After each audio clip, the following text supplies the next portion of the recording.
Welcome. Today, I'm excited to share a quick and delicious recipe for Stevia Mint Matcha Energy Balls, perfect for a boost without the sugar crash. Let's gather our ingredients: matcha powder, almond or sunflower seed butter, oats, fresh mint, and stevia. These simple, wholesome components will come together to create a nourishing plant-based snack that's easy to make. First, I'll start by whisking or sifting the matcha powder into a vibrant bowl. The rich green color is already energizing. Next, I scoop the nut butter into the bowl, adding creaminess to our mixture. To this, I'll blend in the oats and finely chopped mint. I mix everything until it transforms into a sticky green dough. Now comes the fun part, rolling the mixture into small balls with my hands.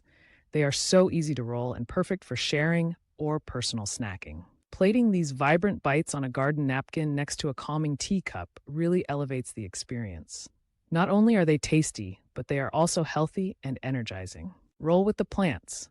Subscribe to Allie's Leaf Lab for more easy, no-bake wonders to keep you energized and zen.